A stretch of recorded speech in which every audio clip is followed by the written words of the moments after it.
اچھا، یہ جو قربانی کے دن ہیں، ان دنوں میں لوگوں کا اکثر یہ سوال ہوتا ہے کہ پہلے دن بہتر ہے یا دوسرے دن بہتر ہے یا تیسرے دن بہتر ہے۔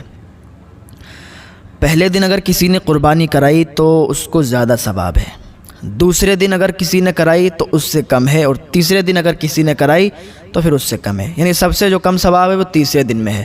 تو بہتر یہ ہے کہ پہلے دن قربانی کرا لے، لیکن ایسا کوئی نہیں ہے کہ اگر پہلے دن نہیں ہو پائی تو دوسرے دن بہت زیادہ کم ہو گیا ثواب، ایسا بھی نہیں ہے۔ ایک درجے ہوتے ہیں، نماز میں اگر صفیں لگی ہوئی ہیں تو جو پہلی صف میں ہے اس کو زیادہ ثواب ہے، دوسری صف میں ہے اس سے کم ہے، تیسری میں ہے اس سے کم ہے۔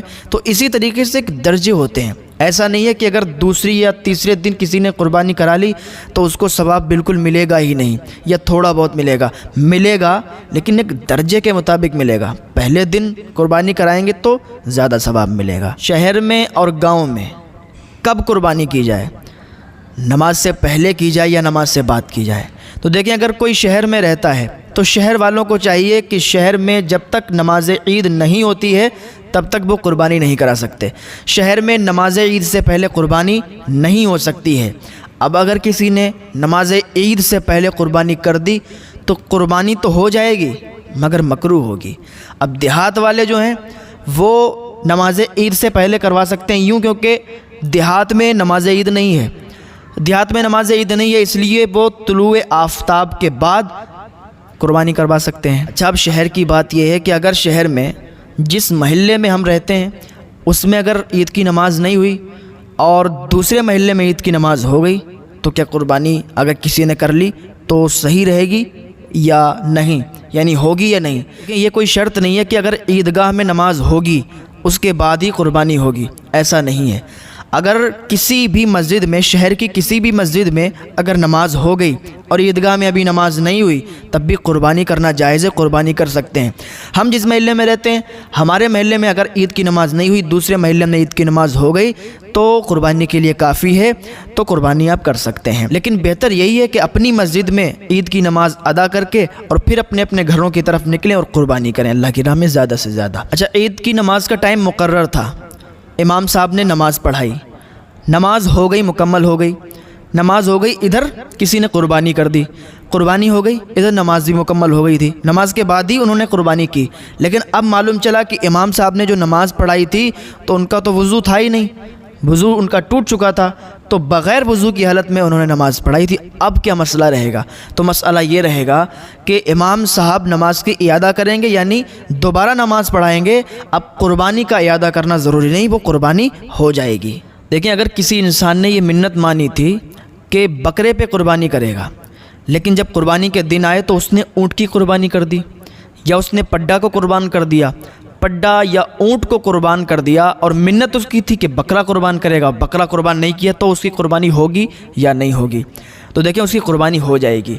اگر بکرے کی منت مانی تھی، اونٹ یا پڈے کی قربانی کر دی، تب بھی اس کی قربانی ہو جائے گی۔ اور منت والی جو قربانی ہے اس کا سارا گوشت صدقہ کر دیا جائے گا، اس میں سے کچھ بھی نہیں کھایا جائے گا، اور اگر اس نے کچھ کھا لیا تو اس کی قیمت وہ دے گا، اس کی قیمت اسے ادا کرنی پڑے گی۔ جب قربانی کے جانور 3 قسم کے ہیں، اونٹ، بیل، بکری۔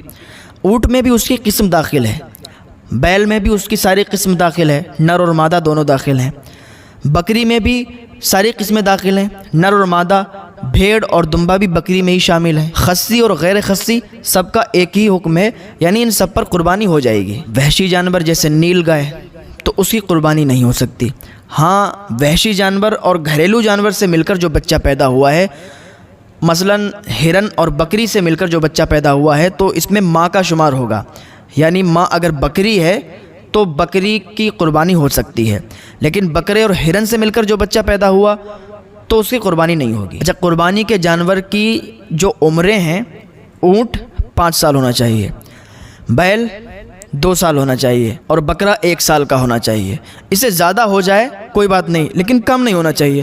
اگر کم ہو گیا تو قربانی نہیں ہو سکتی، زیادہ ہو جائے تو قربانی بھی ہو جائے گی، بلکہ افضل ہے۔ قربانی کے جانور کو عیب سے پاک ہونا چاہیے۔ اگر سینگ تھے اور ٹوٹ گئے اور مینگ تک ٹوٹ گئے ہیں تو قربانی ناجائز ہے۔ اچھا، خصی جانور ہے یا غیر خصی ہے، اس کی بھی قربانی ہو سکتی ہے، یا اتنا بوڑھا ہے کہ اس کے بچے نہیں ہو سکتے تو اس کی بھی قربانی جائز ہے، ہو سکتی ہے، اور جانور اتنا کمزور ہے کہ جن کی ہڈیوں میں اب مغز نہیں ہے، اس کی قربانی جائز نہیں ہے، یا اتنا زیادہ لنگڑا رہا ہے جانور، لنگڑا جانور ہے جو قربان گاہ تک چل کے نہ جا سکتا ہے، اس کی بھی قربانی جائز نہیں ہے، یا جس کے دانت نہیں ہیں۔ آج کل تو ویڈیو بھی وائرل ہو رہی ہیں، لوگ نقلی دانت لگا رہے ہیں۔